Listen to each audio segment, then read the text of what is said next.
नमस्कार, मैं प्रवीण झा। आप सुन रहे हैं एक दुनिया कई आयाम। अरब का इतिहास कई लोगों ने कई तरह से लिखा पढ़ा होगा।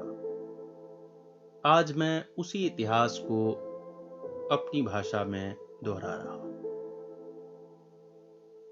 पोलिस घुमंतु बदू समुदाय का एक विश्वास है कि हमेशा गति में रहना बुरी ताकतों से हमारी रक्षा करता है। आज के दौर में यह चीज बहुत आकर्षक लगती है जब कोई बैकपैक लेकर पहाड़ों जंगलों में घूम रहा होता है, इंस्टाग्राम पर तस्वीरें लगाता है, प्रोफाइल में लिखता है यायावर, लोगों को कहता है कि घूमने के लिए पैसे की नहीं हौसले की जरूरत है।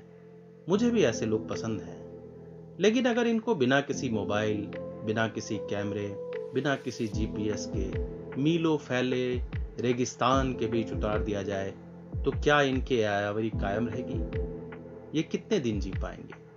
अगर पूरी जिंदगी इसी तरह गुजारनी पड़ी तो सीमित जल, सीमित भोजन, सीमित धन के साथ। दुनिया में एक घुमंतु समुदाय ऐसा है जिनके पास आज अकूत संपत्ति है।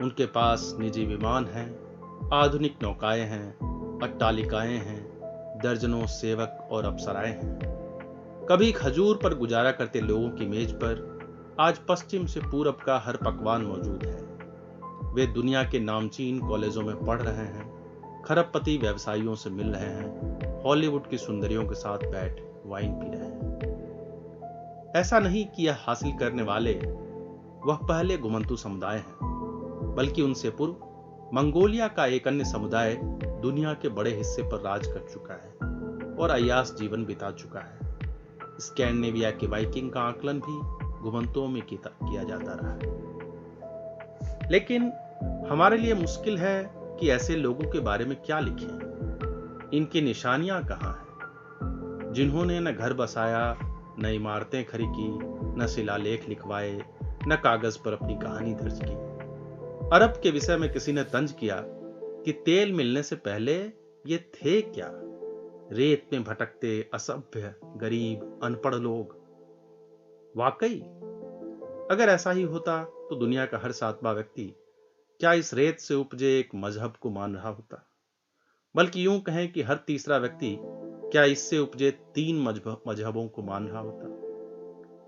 मैंने बहुत पहले एक फिल्म देखी थी, लॉरेंस ऑफ अरबिया, 1962। यह एक अंग्रेज अफसर टी.ई. लॉरेंस की सच्ची कहानी पर आधारित है। इसमें भारतीय अभिनेता आई.एस. जौहर भी एक छोटे रोल में थे। फिल्म में एक अंग्रेज रेगिस्तान में भटकते और आपस में लड़ते कबीलों को मिलकर लड़ने का हौसला देते हैं। आखिर वे लोग मिलकर प्रथम विश्व युद्ध में तुर्की को हराने में सहायक होते हैं। इस फिल्म में एक दृश्य है कि अंग्रेज अफसर का एक सहायक रेगिस्तान के बीच एक कुएं से पानी पी रहा होता है। तभी कहीं दूर से एक छाया नजर आती है। जैसे जैसे वह करीब आती जाती है, वह कहता है, तुर्क नहीं नहीं, शायद बदू या शायद। तभी एक गोली आकर लगती है और वह मारा जाता है। ऊंट पर बैठे इस हमलावर का किरदार उमर शरीफ ने निभाया है। वह कहता है, यह हजीमी था, इसे हमारे कुएं से पानी पीने की इजाजत नहीं। लॉरेंस कहते हैं, तुम अरब के लोग जब तक इस तरह आपस में लड़ते रहोगे, तुम्हें लोग साहिल कहते रहेंगे। तुम्हें मालूम नहीं दुनिया कहां जा रही है और तुम कहां रह गए हो। भला कोई कुएं के पानी के लिए किसी को मारता है? एक अंग्रेज के लिए यह कहना कि अरब आपस में लड़ते हुए कबीलों का समूह था, अपनी जगह सही था। लेकिन यूरोप की क्या स्थिति थी? वे भी तो आपस में लड़ ही रहे थे। प्रथम विश्व युद्ध के तो मूल में ही नस्लीय लड़ाई थी। उनकी लड़ाई का रूप अधिक विकराल था।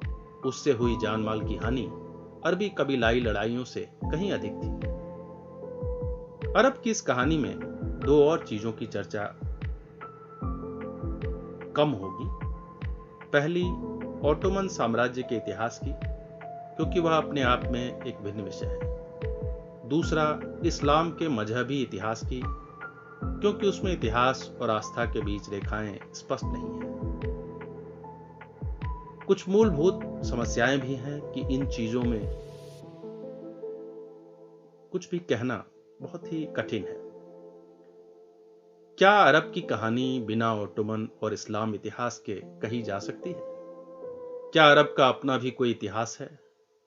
मसलन इस सदी से पूर्व अरब नाम का कोई राज्य था, कोई नस्ल थी, कोई पहचान था, कोई डीएनए था, कोई एक संस्कृति थी, या कोई एक भौगोलिक क्षेत्र था जिसे सदियों से अरब कहा जाता रहा?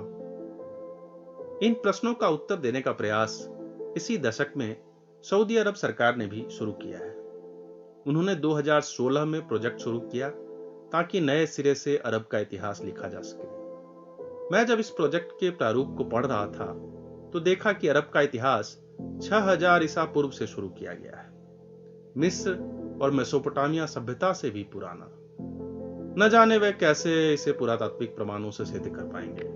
बहरहाल इसमें इतना धन जरूर झोंक रहे हैं कि दुनिया के अव्वल पुरातत्ववेत्ता मिलकर उसी तरह रेत के नीचे दबा इतिहास निकाल कर लाएं जैसे कभी तेल ढूंढ कर लाए थे।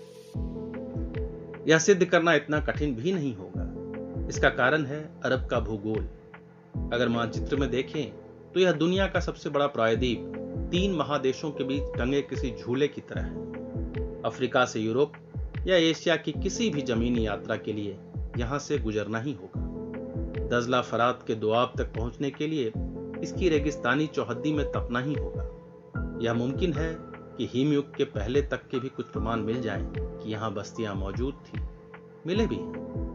रही बात बस्तियों को सभ्यता का नाम देने की, वह मामूली तकनीकी लेबल है जो बड़े आराम से लग जाएगी। ऐसा नहीं कि सऊदी के शाह खुद यह नामकरण करेंगे, बल्कि पश्चिम के प्रतिष्ठित संस्थान इसे यह नाम देंगे। सभ्यता का पालना, क्रैडल ऑफ सिविलाइजेशन नाम पहले से मौजूद है, उन्हें सिर्फ उसे इस अरबी झूले पर टिका देना है। अरब देश भले न रहा हो, मगर दुनिया के लिए अरब कोई नया शब्द नहीं। इसका प्रयोग अक्सर पूरे पश्चिम एशिया के लिए हो जाता है। किसी भी खाड़ी देश के लोग कहते हैं कि वह अरब में काम करता है।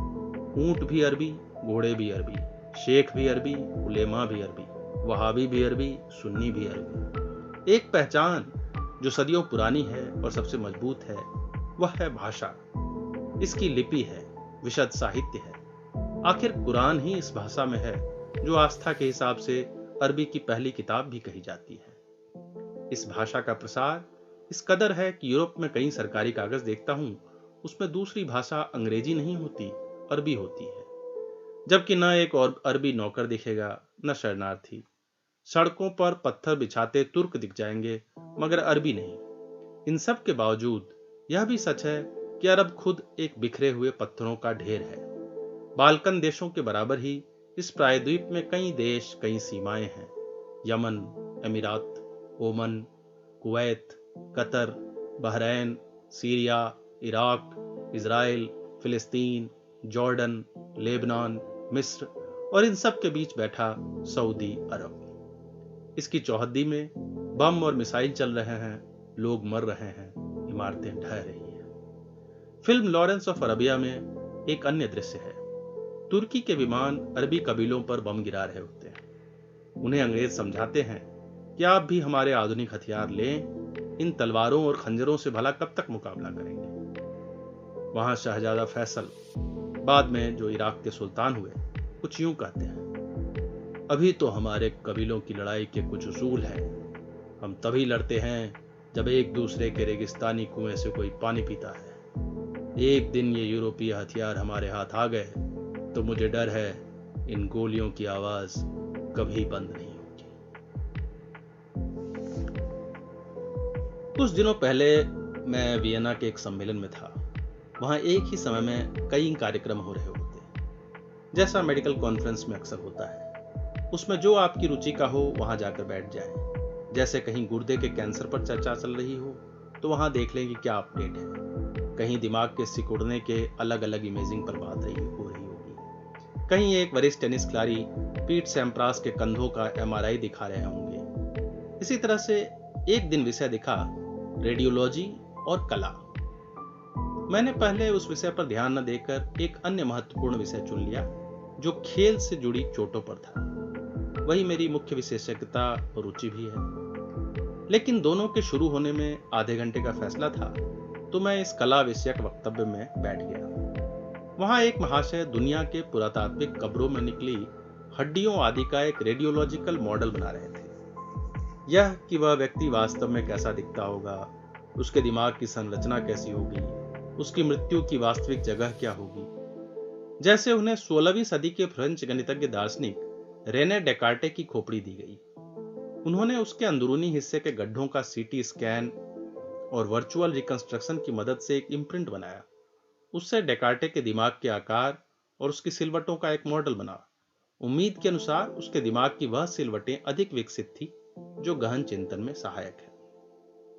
इसी तरह उन्होंने फ्रांस के राजा लुई 9वें के जबड़े का आकलन किया तो वह हूबहू उनके एक प्राचीन मूर्ति पर फिट हो गया। उससे उनके चेहरे और दिमाग की रिमॉडलिंग की, बाद में स्कैन के माध्यम से उनके मृत्यु की वजह भी निकल कर आई। बहरहाल आप सोचेंगे कि अरब की कहानी में भला यूरोप के इन शोधकर्ताओं का क्या लेना देना। एक छवि बन जाती है कि अरब और विज्ञान तो दो ध्रुव हैं। वहां के रूढ़िवादी भला क्या वैज्ञानिक सोच सकेंगे। लेकिन क्या आप जानते हैं कि ऐसा पहला महत्वपूर्ण मॉडल सऊदी अरब के रेगिस्तान में ही बनाया गया। उत्तरी सऊदी के वीरान रेतीले टिलों में कुछ आश्चर्यजनक पाषाण भवन हैं। आज से लगभग 2500 वर्ष पूर्व इन्हें किसने बनाया यह स्पष्ट नहीं है, लेकिन एक पत्थर को काटकर विशाल स्तंभों और सुंदर नक्काशियों से बने ये तमाम महल किसी विकसित सभ्यता की ओर इशारा करते हैं। 1000 वर्षों तक तो इसे ढूंढा ही नहीं गया या इस पर किसी की नजर ही नहीं गई। ये पूरा नगर ही रेगिस्तान में खोया हुआ था। सऊदी अरब के निर्माण के बाद भी यहां किसी विदेशी को यूं ही घूमने की इजाजत नहीं थी। लेकिन अब दुनिया के शीर्ष विशेषज्ञों की टीम वहां सुल्तान की फंडिंग से जुटी है। उन्हें जो भी संसाधन, जैसी भी आधुनिक तकनीक चाहिए, मिल रहे हैं। तमाम भवनों के परीक्षण के बाद उन्हें एक भवन में लिखा मिला, यह वहबू की बेटी हिनात और उसके वंशजों के लिए बना मकबरा है। इसे न कोई खरीद सकता है, न बेच सकता है, न भाड़े पर दे सकता है। अगर कोई ऐसा करेगा तो उसकी संपत्ति उपयुक्त उत्तराधिकारी को दे दी जाएगी। शासन वर्ष 21, राजा मलिकू नबातिया के राजा। जब उसकी खुदाई हुई तो आखिर एक महिला की कब्र मिली। उसके साथ ही भवन के अलग अलग कोनों में कुल 80 कब्र मिले। उनके अस्थियों के साथ गहने, कपड़े, कुछ भोजन का सामान इत्यादि रखे हुए थे। जैसे यह भवन कोई पूर्व निर्धारित समाधि स्थल हो, लोगों को मरने के बाद उसमें रख दिया जाता हो, मिस्र के पिरामिडों की तरह। अंततः यहां वही महाशय पहुंचे जिन्हें मैं वियना में सुन रहा था। उन्होंने हिनात की अस्थियों को सीटी स्कैन की मदद से मॉडल किया। 2015 में दुनिया के सामने उन्होंने अपने एक अन्य साथी के साथ मिलकर उस 2000 वर्ष पुरानी महिला का चेहरा रखा। इसके अनावरण के साथ ही इस रहस्यमय पत्थरों के नगर अल हिज्र को दुनिया भर के पर्यटकों के लिए खोल दिया गया। इस स्थान से लगभग 600 किलोमीटर दूर जॉर्डन में एक और वैभवशाली नबातियन नगर है जिसे यूरोपियों ने नाम दिया पेट्रा। इन पाषाण नगरों को बनाने वाले न यूनानी थे, न मिस्र, न रोमन। आखिर ये नबातियन थे कौन? पॉलिटिक्स या राजनीति के लिए अरबी शब्द है सियासत। इसका मूल अर्थ नगर प्रबंधन नहीं था, यह घोड़ों और ऊंटों के प्रबंधन से जुड़ा था। आज भी घोड़ों के देखभाल करने वाले साईस कहलाते हैं। साईस और सियासत एक ही मूल से बने हैं। एक व्यंग किया जाता है कि अरबी के हर शब्द के 3 अर्थ होते हैं, एक मूल अर्थ, एक उसका विरोधाभासी और तीसरा ऊंट। अरबी में ऊंट से जुड़े 1000 से अधिक शब्द हैं। इस मुकाबले शायद एक ही चीज के लिए इतने अधिक शब्द हैं, वह है तलवार। अरब के उत्तर में नबा और दक्षिण में सबा जैसे बसावटों को समझने के लिए एक बार फिर हमें भूगोल पर लौटना होगा। ऊंट घोड़ों की सियासत और इत्र मसालों की तिजारत यानी व्यापार को देखने के लिए भी। अरब प्रायद्वीप के केंद्र में दुर्गम रेगिस्तान, उसके बाहर कुछ मौसमी घास के मैदान और परिधि में एक सकरा समंदर तटीय इलाका है। बस्तियां परिधि में ही बस सकती थी। जैसे जैसे जनसंख्या बढ़े या यूं कहिए संसाधन घटे, वे अंदर की तरफ नहीं जा सकते थे क्योंकि वहां रेगिस्तान था, न बाहर की तरफ जा सकते थे क्योंकि वहां समंदर था। उनके लिए मिस्र या इथोपिया की तरफ फैलना एक विकल्प था। खैर, इस तरह तो वे प्रवासित होकर यूरोप और पूर्वी एशिया भी जा सकते थे, मगर मैं उनकी बात नहीं कर रहा। यहां बात उन अरबियों की है जो कहीं नहीं गए। अरब के शेख अगर आज कारू का खजाना लेकर बैठे हैं तो इसकी वजह सिर्फ यह नहीं कि भाग्य से तेल मिल गया। तेल तो वेनेजुएला को भी मिला, मगर उनकी चाल ढाल तो एक नहीं है। ऐतिहासिक रूप से भी अरबी लोगों को अनपढ़, बेवकूफ और असभ्य मानना गलत है। ये दुनिया के सबसे चालाक किस्म के खानदानी ट्रेड बिजनेस चलाने वाले लोग हो सकते हैं। अरबी भाषा का जन्म और विकास रेगिस्तान में 4 लोगों के बतियाने के लिए कम और तिजारत यानी व्यापार के लिए अधिक हुआ। जैसा रोल अब अंग्रेजी का है, वैसा कभी अरबी का था। अगर किसी यूरोपीय को भारत के मलाबार तट से मसाला या चीन से रेशम उठाना हो तो उसे डीलिंग अरबी में करनी पड़ सकती थी। इसलिए यह आश्चर्य नहीं कि दक्षिण अरब में मिथिकीय रानी शीबा जैसों का साम्राज्य रहा हो और उत्तर में नबातियनों के पाषाण नगर रहे हों। उन दिनों की कल्पना करें तो प्रोडक्शन हब भारत और चीन जैसे क्षेत्र थे, जहां से मसाला, रेशम और अन्य चीजें आती थी। एक बड़ा ट्रेड हब अरब का यह रेगिस्तानी इलाका था, जहां डिलीवरी छोड़कर आगे ऊंट घोड़ों से यूरोप या अफ्रीका पहुंचाने की जिम्मेदारी होती थी। कंज्यूमर हब यूरोप के साम्राज्य थे, जो इन्हें खरीदकर अपनी जीविका में उपयोग करते थे। उत्पादक, व्यापारी, ग्राहक के इस चक्र से तो सभी वाकिफ हैं। इससे भी वाकिफ होंगे कि तीनों में सबसे अधिक फायदा किसका होता है। यह एक कारण है कि इन दुर्गम इलाकों का साथ कई पीढ़ियों ने नहीं छोड़ा, बल्कि आज तक वही कबीलाई वंशानुगत व्यवस्था कायम है। इसे अन्य देशों में कुछ अधिक प्रतिष्ठित नाम फैमिली बिजनेस एम्पायर कहते हैं। यहां के इस्लाम पूर्व आस्था की भी बात होती है। लोग जानना चाहते हैं कि आखिर ये मूर्ति पूजक थे या कबीलाई मानववादी, यहूदी, ईसाई, नास्तिक या कुछ नहीं। हम दरअसल जिस भूगोल की बात कर रहे हैं उसे देखकर ही यह अंदाजा लगा सकते हैं कि यह एक उत्तर नहीं हो सकता। आज अगर आप मस्कट यानी ओमान से मक्का जाना चाहें तो सऊदी के रेगिस्तान से गुजरते हुए बढ़िया सड़कों के बावजूद 2500 किलोमीटर से अधिक का फैसला है। यह रास्ता आज से 2 सदी पहले पार करना असंभव था। ऊंट भी इतनी लंबी यात्रा बिना पानी रसद के नहीं पूरा कर सकते। एक ही रास्ता था कि समंदर के किनारे सकड़ी पट्टी से गुजरते हुए पूरा घूम कर पहुंचा जाए। जैसे सोचिए कि अगर किसी को कलकत्ता से सूरत जाना हो तो वह पहले समंदर किनारे चलते हुए मद्रास आए, वहां से केरल और बंबई होते हुए गुजरात पहुंचे। इसी रास्ते से वापस कलकत्ता लौटना भी तो होगा। लेकिन इसे कुरियर कंपनियों की तरह सरल बनाया जा सकता है। अगर फारस से डिलीवरी उठाकर मस्कट के लोग अदन पहुंचा दें, वहां से एक दूसरा व्यक्ति सना पहुंचा दे, वहां से कोई तीसरा व्यक्ति मक्का पहुंचा दे, हर डिलीवरी पॉइंट का नाका एक कबीला संभाले, उनके अपने अपने एरिया तय हों, उनके परिधान, बोली, रहन सहन और विश्वास उनकी पहचान हो। आज दुनिया को सभी अरबी एक थोप परिधान, एक भाषा के दिखाई देते हैं। लेकिन एक अरबी बच्चा भी दूसरे अरबी को ऊपर से नीचे देखकर कह सकता था कि यह अमुक कबीले का आदमी है। उनके रास्ते अलग अलग थे, जिसके लिए एक पुरानी अरबी शब्द है मजहब।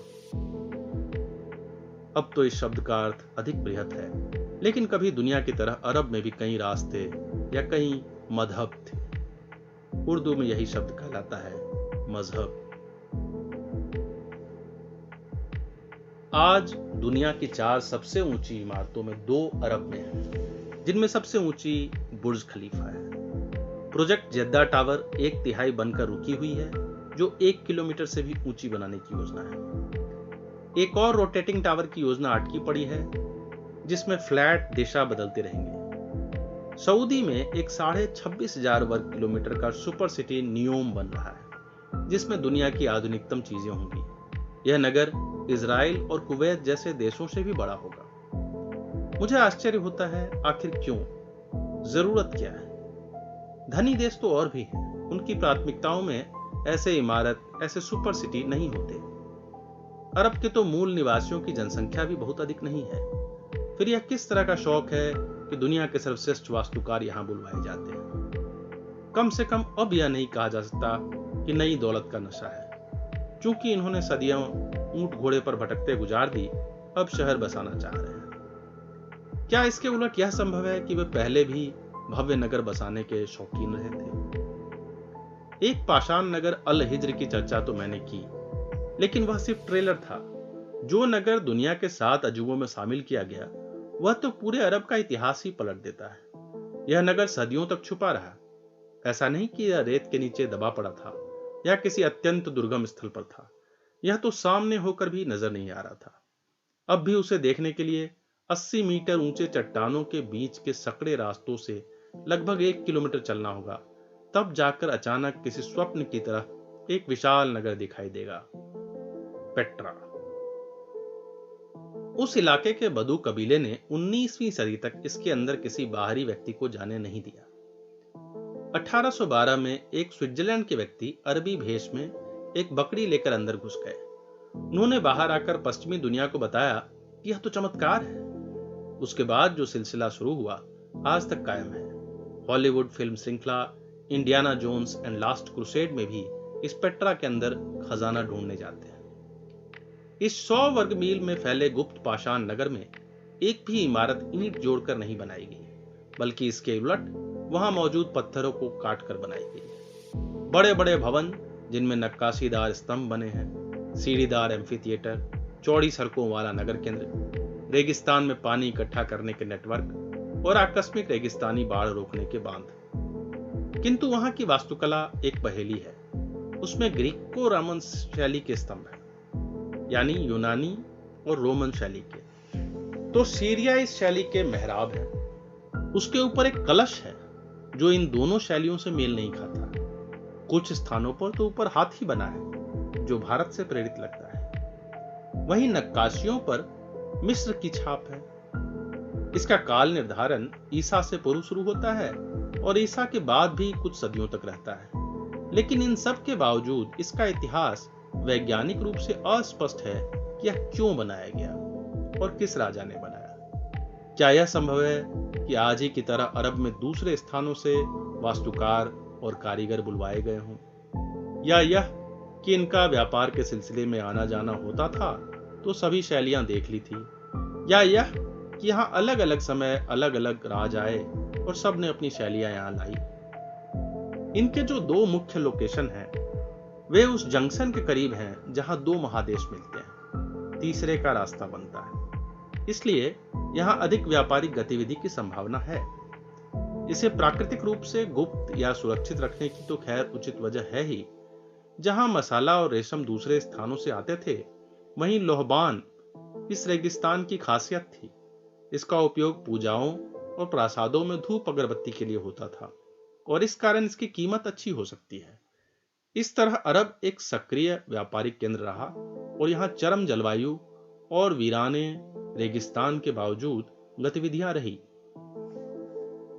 यह भले ही छुप गया हो, लेकिन पहले यहां लोग आते जाते थे। रोमन इतिहासकार प्लिनी 24 से 79 ईस्वी ने अपने संस्मरण में लिखा है, नबातियन का नगर पेट्रा पत्थरों से बना एक गुप्त नगर है, जहां सड़कों से पहुंचा नहीं जा सकता। यहाँ कुछ 2 मील लंबी सकड़ी घाटी के बीच से गुजर कर जाना होता है और यह पठारों से घिरा है। यह भूमध्य तट पर स्थित गाजा से 600 मील और फारस की खाड़ी से 635 मील पर है। यहाँ 2 सड़कें मिलती हैं, एक सीरिया से पामीरा जाती हुई, दूसरी गजा से आती हुई। इस्लाम के उदय से 7-8 सदी पूर्व अरब में अगर एक वैभवशाली नगर था तो उसके लोग कहां चले गए, उनका इतिहास कहां है।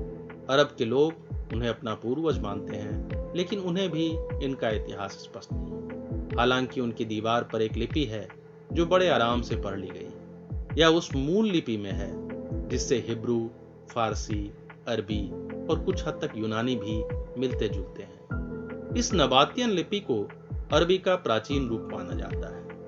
उनकी दीवार पर इस लिपि में कुछ यूं लिखा है, इस इमारत को बदलने की इजाजत किसी को नहीं, इसके अंदर की चीजें ज्यों की त्यों रहने दें।